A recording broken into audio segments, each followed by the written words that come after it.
안녕하십니까, 법우님들. 오늘도 부처님의 자비로운 가르침을 함께 나누게 되어 참으로 기쁩니다. 혹시 불자님들께서도 이런 생각해 보신 적 있지 않으십니까? 어느덧 중년에 접어들면서 문득 거울을 보니 낯선 얼굴이 보이고 젊은 시절 꿈꿔왔던 모습과는 너무도 다른 자신을 발견하게 됩니다.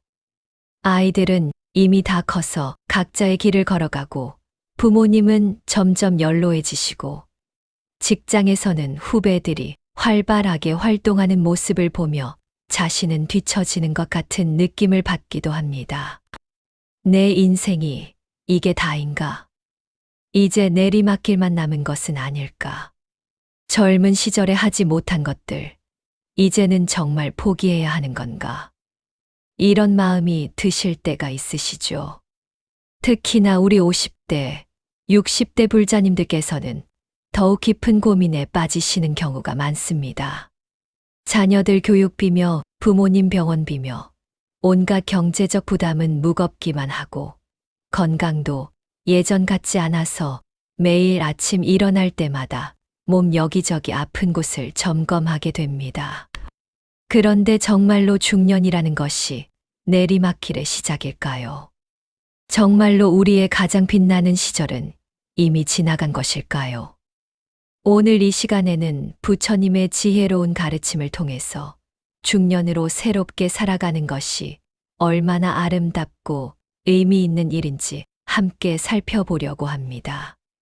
사실 부처님께서도 29세에 출가하셨지만 정작 성도하신 것은 35세였습니다. 그리고 그 후 45년간 중년과 노년의 시기를 통해 가장 빛나는 전법의 시간을 보내셨습니다. 나이가 들수록 더욱 깊어지는 지혜, 더욱 넓어지는 자비심, 더욱 안정되는 마음의 힘을 보여주셨던 것이지요. 오늘 제가 불자님들과 함께 나누고자 하는 것은 바로 이것입니다. 중년이야말로 우리 인생에서 가장 성숙하고 아름다운 꽃을 피울 수 있는 황금기라는 사실입니다. 어떻게 하면 중년의 이 시기를 새로운 시작으로 만들 수 있을까요? 어떻게 하면 나이가 들어가는 것을 두려움이 아닌 기대로 바꿀 수 있을까요? 어떻게 하면 지나간 과거에 대한 후회나 다가올 미래에 대한 불안에서 벗어나서 지금 이 순간을 충만하게 살 수 있을까요? 부처님의 가르침 속에는 이런 모든 고민에 대한 지혜로운 답이 들어 있습니다. 오늘 이 시간 동안 4가지 중요한 가르침을 통해서 불자님들의 중년 인생이 얼마나 소중하고 아름다운 시간인지, 그리고 앞으로 얼마나 많은 가능성이 열려 있는지 함께 확인해 보시기 바랍니다. 첫 번째로 중년기야말로 진정한 지혜가 시작되는 시간이라는 점에 대해 말씀드리겠습니다. 젊은 시절을 돌이켜 보시면 그때는 모든 것을 알고 있다고 생각했던 것 같습니다. 세상에 대한 확신도 강했고 내가 옳다는 생각도 확고했습니다. 하지만 지금 돌이켜보면 그때의 그런 확신들이 얼마나 성급하고 일방적이었는지 알 수 있지 않습니까? 법화경에서 부처님께서는 이렇게 말씀하셨습니다. 마치 어린아이가 장난감을 가지고 노는 것처럼 젊은 시절의 우리는 헛된 것들을 진짜라고 여기며 살아간다. 정말 그렇습니다. 젊은 시절에는 외모가 전부인 것처럼 여겨졌고 돈이 모든 문제의 해답인 것처럼 생각했습니다. 남들보다 앞서가는 것이 성공이라고 믿었고 경쟁에서 이기는 것이 인생의 목표라고 여겼습니다. 하지만 중년에 접어들면서 불자님들께서도 이런 깨달음을 얻으셨을 것입니다. 진짜 중요한 것은 따로 있었다는 것을 말입니다. 가족과 함께하는 평범한 일상이 얼마나 소중한지, 건강한 몸으로 하루하루를 무사히 보내는 것이 얼마나 큰 복인지, 마음의 평안이 어떤 성공보다도 값진 것인지를 알게 되셨을 것입니다. 옛날 중국의 위산 선사께서 제자에게 이런 말씀을 하셨습니다. 젊어서는 산을 보면 그냥 산이었고, 물을 보면 그냥 물이었다. 중년이 되어서는 산을 보아도 산이 아니고, 물을 보아도 물이 아니었다. 그런데 나이가 들어서는 다시 산을 보면 산이고, 물을 보면 물이다. 이것이 바로 중년기에 우리가 얻게 되는 지혜의 깊이입니다. 젊은 시절의 단순함을 넘어서 복잡하고 혼란스러운 시기를 지나 이제는 진정으로 단순하고 명확한 진리를 보게 되는 것입니다. 중년의 불자님들께서 젊은 사람들보다 훨씬 깊이 있게 법문을 이해하시고 부처님의 가르침을 삶 속에서 실천하시는 모습을 보면 이를 확인할 수 있습니다. 젊은 시절에는 머리로만 이해했던 무상이라는 가르침을 중년이 되어서는 온몸으로 체험하게 됩니다.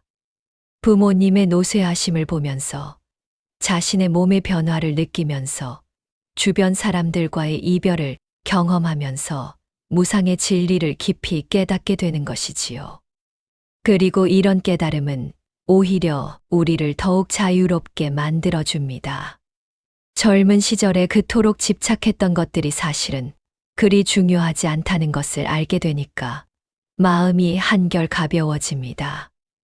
남들의 시선을 의식해서 늘 긴장하고 살았던 예전과 달리 이제는 내 마음의 소리에 귀 기울이며 살 수 있게 됩니다. 실제로 중년 이후에 새로운 취미를 시작하시거나 평소 하고 싶었던 공부를 다시 시작하시거나 봉사활동에 참여하시는 불자님들을 보면 그분들의 얼굴에는 젊은 시절과는 다른 종류의 밝음이 있습니다. 무언가를 증명하려고 애쓰는 밝음이 아니라 순수하게 그 일 자체를 즐기는 밝음입니다. 부처님께서 말씀하신 초심이라는 것도 바로 이런 것이 아닐까 싶습니다. 젊은 시절의 초심은 아직 세상을 모르는 순진함이었다면 중년 이후의 초심은 세상을 다 겪어본 후에 되찾는 순수함입니다. 이런 순수함 속에서 비로소 진정한 수행이 가능해지고 진정한 지혜가 피어나게 되는 것입니다. 그러니 불자님들께서 중년이 되었다고 해서 뭔가 끝난 것처럼 느끼실 필요가 전혀 없습니다. 오히려 이제부터가 진짜 시작입니다.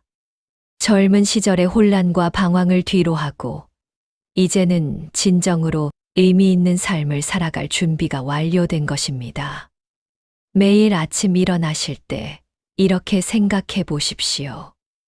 오늘도 부처님께서 내게 주신 지혜로운 하루를 살아가자. 어제보다 더 깊이, 더 넓게 세상을 바라보며 살아가자. 이런 마음가짐으로 하루하루를 살아가시면 나이가 들어가는 것이 두려움이 아니라 기대가 될 것입니다. 두 번째로 중년기야말로 진정한 자유를 누릴 수 있는 시간이라는 점에 대해 말씀드리겠습니다. 젊은 시절을 돌이켜보시면 자유롭다고 생각했지만 사실은 온갖 것들에 얽매여 살았던 것을 알 수 있습니다. 남들의 시선, 사회의 기대, 성공에 대한 압박, 경쟁에서 뒤처질지도 모른다는 불안 등등. 겉으로는 자유로운 것 같았지만 마음속으로는 늘 무언가에 쫓기듯 살았던 것이지요. 하지만 중년에 접어들면서 이런 것들로부터 조금씩 자유로워지기 시작합니다. 아이들이 어느 정도 자랐으니 육아의 부담에서는 벗어났고 직장에서도 어느 정도 자리를 잡았으니 생존에 대한 극심한 불안에서는 해방되었습니다. 금강경에서 부처님께서는 이렇게 말씀하셨습니다. 마음이 어디에도 머물지 않을 때 진정한 마음이 생겨난다. 이 가르침을 젊은 시절에는 이해하기 어려웠을 것입니다. 그때는 무언가에 매달리고 무언가를 붙잡고 살아야 한다고 생각했으니까요. 하지만 중년이 된 지금 이 가르침의 의미를 조금씩 이해하게 되시지 않습니까? 젊은 시절에 그토록 중요하다고 여겼던 것들이 사실은 그리 중요하지 않다는 것을 알게 되니까 마음이 그런 것들에 덜 매달리게 됩니다. 남들이 나를 어떻게 평가하든 크게 개의치 않게 되고 유행을 따라가지 못해도 별로 신경 쓰이지 않게 됩니다. 이것이 바로 진정한 자유의 시작입니다. 외부의 기준이 아니라 내 마음의 기준으로 살아갈 수 있게 되는 것입니다. 조주 선사의 일화 중에 이런 것이 있습니다. 어떤 스님이 조주 선사에게 물었습니다. 무엇이 조주입니까? 조주 선사가 답했습니다. 동문, 서문, 남문, 북문. 이 선문답의 의미를 젊은 시절에는 이해하기 어려웠을 것입니다. 하지만 중년이 된 지금은 그 의미가 어렴풋이 느껴지지 않으십니까? 조주라는 도시에는 동서남북으로 문이 있는데 어느 문으로든 들어올 수 있고 어느 문으로든 나갈 수 있다는 것입니다. 즉, 완전한 자유를 의미하는 것이지요. 중년의 불자님들도 이제 이런 자유를 누릴 수 있습니다. 젊은 시절에는 남들이 정해놓은 길만 따라가야 한다고 생각했지만 이제는 내가 원하는 길을 선택할 수 있게 된 것입니다. 예를 들어 젊은 시절에는 성공해야 한다. 돈을 많이 벌어야 한다. 좋은 집에 살아야 한다는 사회적 기대에 맞춰 살았습니다. 하지만 중년이 된 지금은 이런 것들보다 더 중요한 것이 무엇인지 알게 되었습니다. 마음의 평안, 가족과의 시간, 의미 있는 일, 남을 돕는 기쁨 등등. 그래서 중년 이후에 전혀 다른 삶을 선택하시는 분들이 많습니다. 평생 직장 생활을 하시다가 은퇴 후에 농사를 지으시거나 작은 카페를 운영하시거나 봉사활동에 전념하시거나 하는 것이지요. 이런 선택이 가능한 것도 바로 중년기에 얻게 되는 자유 때문입니다. 물론 이런 자유가 무책임을 의미하는 것은 아닙니다. 오히려 더 큰 책임감을 바탕으로 한 진정한 자유입니다. 젊은 시절의 자유는 종종 자기중심적이고 충동적이었다면 중년 이후의 자유는 지혜롭고 자비로운 자유입니다. 가족에 대한 책임, 사회에 대한 책임을 다하면서도 내 마음의 소리에 귀 기울이며 살아갈 수 있는 것이 바로 중년기의 자유입니다. 이런 자유를 누리기 위해서는 어떻게 해야 할까요? 첫째, 과거에 대한 집착을 내려놓으셔야 합니다. 그때 그렇게 하지 말았어야 하는데, 그때 다른 선택을 했다면 과 같은 후회에 매달리지 마십시오. 과거는 이미 지나간 것이고, 그때그때 최선을 다했던 것입니다. 둘째, 미래에 대한 과도한 걱정을 내려놓으셔야 합니다. 나이가 들면 어떻게 될까? 건강이 나빠지면 어떻게 하지? 경제적으로 어려워지면 어떻게 하지와 같은 불안에 사로잡히지 마십시오. 미래는 아직 오지 않은 것이고, 그때 가서 그때의 지혜로 해결하면 됩니다. 셋째, 현재 이 순간에 온전히 집중하셔야 합니다. 지금 이 순간 내가 할 수 있는 일이 무엇인지, 지금 이 순간 내가 누릴 수 있는 행복이 무엇인지에 집중하십시오. 매일 아침 일어나실 때 이렇게 생각해 보십시오. 오늘 하루 내가 진정으로 하고 싶은 것이 무엇일까? 오늘 하루 내가 의미 있게 보낼 수 있는 방법이 무엇일까? 이런 질문에 솔직하게 답하시고 그 답에 따라 행동하시면 됩니다. 그것이 바로 중년기에 누릴 수 있는 진정한 자유입니다. 세 번째로, 중년기야말로 진정한 사랑을 실천할 수 있는 시간이라는 점에 대해 말씀드리겠습니다. 젊은 시절의 사랑을 돌이켜보시면 대부분 조건적인 사랑이었던 것을 알 수 있습니다. 나를 사랑해주면 나도 사랑해주겠다. 내 기대에 맞춰주면 사랑해주겠다와 같은 거래적인 사랑이었지요. 연인 사이에서도, 부모와 자녀 사이에서도, 친구 사이에서도, 이런 조건적인 사랑이 많았습니다. 하지만 중년에 접어들면서 사랑에 대한 이해가 달라지기 시작합니다. 진정한 사랑이란 조건 없는 사랑, 즉 무조건적인 사랑이라는 것을 깨닫게 되는 것입니다. 법구경에서 부처님께서는 이렇게 말씀하셨습니다.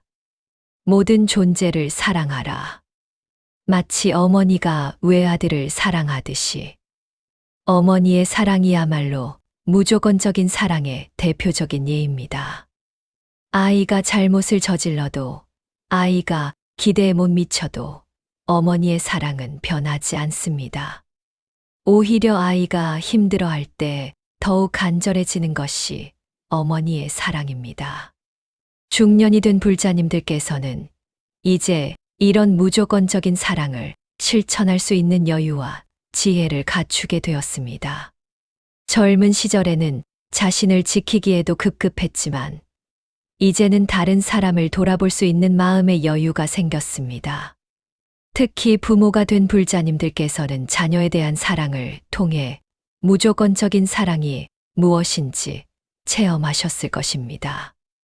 아이가 어릴 때는 무조건 예쁘고 사랑스러웠지만 아이가 자라면서 때로는 부모의 기대와 다른 길을 걸어가기도 합니다. 처음에는 실망하고 속상해했지만 시간이 지나면서 깨닫게 되는 것이 있습니다. 아이의 행복이 부모의 기대보다 더 중요하다는 것을 말입니다. 이런 깨달음은 자녀에 대한 사랑에만 머물지 않습니다. 배우자에 대한 사랑, 부모님에 대한 사랑, 친구들에 대한 사랑, 나아가서는 이웃과 사회에 대한 사랑으로 확장됩니다. 젊은 시절에는 저 사람이 내게 무엇을 해줄 수 있을까? 라고 생각했다면 중년 이후에는 내가 저 사람에게 무엇을 해줄 수 있을까? 라고 생각하게 됩니다. 이것이 바로 자비심의 발현입니다. 미륵보살의 일화 중에 이런 것이 있습니다. 미륵보살이 어떤 마을에 걸식을 하러 갔는데 그 마을 사람들이 모두 가난해서 줄 것이 없었습니다. 그런데 미륵보살은 도리어 자신이 가지고 있던 것들을 마을 사람들에게 나누어 주었습니다. 사람들이 보살님, 저희가 보살님께 공양을 올려야 하는데 도리어 보살님께서 저희에게 베풀어 주시니 어떻게 하겠습니까? 라고 하니 미륵보살이 답했습니다. 진정한 공양은 주고받는 것이 따로 없는 것입니다. 나눔 자체가 기쁨이고 축복입니다. 이것이 바로 중년기에 실천할 수 있는 진정한 사랑의 모습입니다. 무엇인가를 받기 위해서가 아니라 순수하게 주는 기쁨을 위해서 사랑하는 것입니다. 실제로 중년 이후의 불자님들을 보면 봉사활동에 참여하시거나 어려운 이웃을 돕는 일에 적극적으로 나서시는 분들이 많습니다. 젊은 시절에는 시간도 없고 여유도 없어서 그런 일에 신경 쓸 겨를이 없었지만 이제는 그런 일들이 진정으로 의미 있다는 것을 알게 되었기 때문입니다. 그리고 놀라운 것은 이런 사랑을 실천할 때 오히려 자신이 더 많이 받게 된다는 점입니다. 남을 도우면서 느끼는 기쁨, 남을 위해 기도하면서 느끼는 평안, 남과 함께 나누면서 느끼는 충만함은 젊은 시절의 어떤 성취보다도 깊고 진실한 행복을 가져다 줍니다. 이런 사랑을 실천하기 위해서는 어떻게 해야 할까요?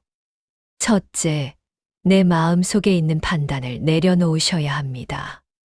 저 사람은 이래서 안 돼. 저 사람은 저래서 안 돼와 같은 판단을 내려놓고 그 사람 자체를 있는 그대로 받아들이는 연습을 하십시오. 둘째, 작은 것부터 시작하십시오. 거창한 봉사활동을 하려고 하지 마시고 가족에게 따뜻한 말 한마디 건네는 것부터 시작하십시오. 이웃에게 안부 인사를 하는 것, 길에서 만난 사람에게 미소 짓는 것부터 시작하십시오. 셋째, 꾸준히 자비심, 기도를 하십시오. 매일 아침 저녁으로 모든 중생이 행복하기를, 모든 중생이 고통에서 벗어나기를 일하고 기도하십시오. 이런 기도를 꾸준히 하다 보면 자연스럽게 자비심이 증장됩니다. 이렇게 해서 중년기에 진정한 사랑을 실천하시면 나이가 들어갈수록 더욱 아름다워지는 자신을 발견하게 될 것입니다. 네 번째로, 중년기야말로 진정한 희망을 품을 수 있는 시간이라는 점에 대해 말씀드리겠습니다. 많은 분들이 중년이 되면서 희망을 잃어버리는 경우가 있습니다. 이제 내 나이에 뭘 더 해봐야 소용있겠어. 젊은 사람들이 다 해버렸는데 내가 뭘 할 수 있겠어 라고 생각하며 체념하는 경우가 많습니다. 하지만 이것은 희망에 대한 잘못된 이해에서 비롯된 것입니다. 젊은 시절의 희망은 대부분 성취와 소유에 관한 희망이었습니다. 좋은 대학에 가야지, 좋은 직장에 들어가야지, 돈을 많이 벌어야지, 큰 집에 살아야지와 같은 희망들이었지요.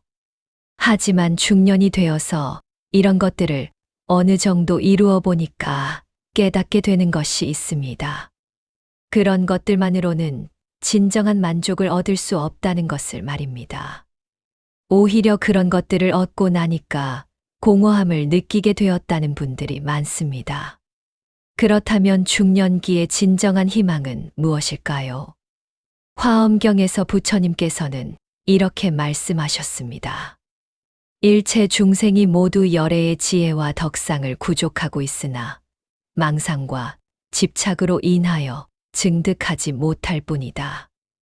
이 말씀의 의미는 모든 중생, 즉 우리 모든 사람이 이미 부처님과 같은 지혜와 자비를 갖추고 있다는 것입니다. 다만 우리가 그것을 아직 깨닫지 못하고 있을 뿐이라는 것이지요. 이것이야말로 중년기의 가장 큰 희망입니다. 나이가 들수록, 경험이 쌓일수록, 수행이 깊어질수록 우리 안에 있는 부처님 성품이 더욱 선명하게 드러날 수 있다는 것입니다. 젊은 시절에는 밖으로만 눈을 돌렸습니다. 무언가를 얻어야 하고, 무언가를 성취해야 하고, 무언가를 소유해야 한다고 생각했습니다. 하지만 중년이 되어서는 안으로 눈을 돌리기 시작합니다. 내 안에 이미 있는 것들이 무엇인지, 내가 이미 가지고 있는 것들이 얼마나 소중한지를 깨닫기 시작하는 것입니다. 예를 들어 젊은 시절에는 성공해야 행복할 수 있다고 생각했지만 중년이 되어서는 행복이 성공에서 나오는 것이 아니라 내 마음에서 나온다는 것을 알게 됩니다. 젊은 시절에는 사랑받아야 사랑할 수 있다고 생각했지만 중년이 되어서는 사랑하는 것 자체가 축복이라는 것을 깨닫게 됩니다. 이런 깨달음들이 쌓여가면서 우리는 점점 더 자유로워지고, 점점 더 평안해지고, 점점 더 자비로워집니다. 이것이 바로 성장이고 발전입니다. 젊은 시절의 성장이 외적인 성장이었다면 중년 이후의 성장은 내적인 성장입니다. 그리고 이런 내적인 성장에는 끝이 없습니다. 부처님께서도 성도하신 후에 계속해서 수행하셨고 인멸하실 때까지 끊임없이 중생들을 위해 노력하셨습니다. 우리도 마찬가지로 죽는 그 순간까지 계속해서 성장할 수 있고 계속해서 발전할 수 있습니다. 이것이 얼마나 희망적인 일입니까? 나이가 든다고 해서 끝나는 것이 아니라 오히려 더욱 깊고 의미 있는 삶을 살 수 있게 되는 것입니다. 실제로 역사상 많은 위대한 인물들이 중년 이후에 가장 빛나는 업적을 남겼습니다. 부처님도 35세에 성도하신 후 80세까지 45년간 전법하셨고 그 45년이야말로 가장 위대한 시간이었습니다. 우리나라의 원효대사도 중년 이후에 가장 깊이 있는 저수를 남기셨고 진울스님도 나이가 들수록 더욱 원숙한 가르침을 펼치셨습니다. 이분들을 보면 알 수 있는 것이 진정한 지혜와 자비는 나이가 들수록 더욱 깊어진다는 것입니다. 젊은 시절의 열정도 소중하지만 중년 이후의 성숙함은 그와는 또 다른 종류의 아름다움을 가지고 있습니다. 그렇다면 우리는 어떻게 해야 중년기에 이런 희망을 품고 살아갈 수 있을까요? 첫째, 매일매일을 새로운 배움의 기회로 여기십시오. 이제 다 늙어서 뭘 배워라고 생각하지 마시고 오늘도 새로운 것을 배울 수 있구나라고 생각하십시오. 나이가 들수록 배움의 깊이는 더욱 깊어집니다. 둘째, 과거의 실수나 후회에 매달리지 마십시오. 과거는 이미 지나간 것이고 그 모든 경험들이 지금의 지혜로운 나를 만들어준 소중한 자양분입니다. 과거를 후회의 대상이 아니라 감사의 대상으로 바라보십시오. 셋째, 미래에 대한 두려움에 사로잡히지 마십시오. 나이가 들면 이런저런 어려움이 있을 수도 있지만 그때그때 지혜롭게 대처해 나가면 됩니다. 지금까지 잘 살아오셨듯이 앞으로도 잘 살아가실 수 있습니다. 넷째, 지금 이 순간의 소중함을 깨달으십시오. 지금 이 순간이야말로 내가 가장 많은 경험을 쌓고 가장 깊은 지혜를 갖춘 때입니다. 이런 자신을 자랑스러워하시고 이런 자신을 믿어주십시오. 매일 아침 일어나실 때 이렇게 다짐해 보십시오. 오늘도 내 안의 부처님 성품이 조금 더 드러날 수 있도록 노력하자. 오늘도 어제보다 조금 더 지혜롭고 자비로운 사람이 되어가자.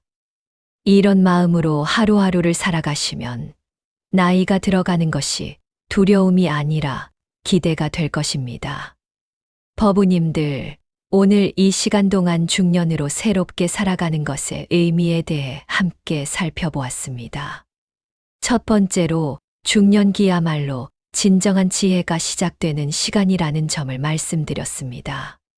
젊은 시절의 성급함과 확신을 넘어서 이제는 깊이 있고 성숙한 지혜를 갖출 수 있게 되었습니다.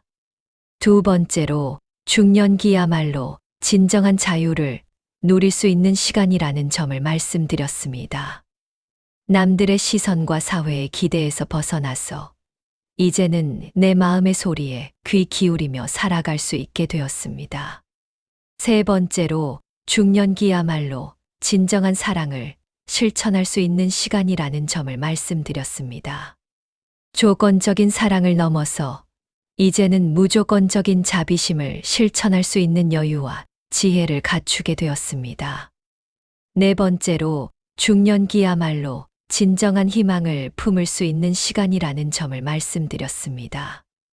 외적인 성취를 넘어서 이제는 내적인 성장과 발전에 희망을 둘 수 있게 되었습니다. 이 네 가지 가르침을 통해서 확인할 수 있는 것은 중년이라는 것이 결코 끝이 아니라 새로운 시작이라는 점입니다. 오히려 인생에서 가장 아름답고 의미 있는 시간이 바로 중년 이후라는 것입니다. 부처님께서 말씀하신 것처럼 우리 모든 중생은 이미 부처님과 같은 성품을 갖추고 있습니다. 나이가 들수록 경험이 쌓일수록 그 성품이 더욱 선명하게 드러날 수 있습니다. 이것이야말로 중년 이후 삶의 가장 큰 의미이자 목적입니다. 그러니 불자님들께서는 나이 드는 것을 두려워하지 마십시오. 오히려 기대하시고 감사하십시오. 매년이 더욱 지혜롭고 자비로운 사람이 되어가는 소중한 시간입니다. 오늘 이 법문이 불자님들의 중년 인생에 작은 도움이라도 되었기를 바랍니다. 혹시 이 이야기가 도움이 되셨다면 좋아요를 눌러주시고 주변의 법우님들에게도 나누어 주시기 바랍니다. 그리고 댓글로 불자님들의 중년 인생 이야기도 들려주시면 더욱 감사하겠습니다. 오늘 이 법문의 공덕이 모든 중년의 불자님들에게 돌아가서 모든 분들이 더욱 지혜롭고 자비로우며 행복한 인생을 살아가시기를 간절히 기원합니다. 부처님께서 항상 불자님들과 함께 하시어 모든 일이 순조롭게 이루어지시기를 축원합니다. 나무아미타불 관세음보살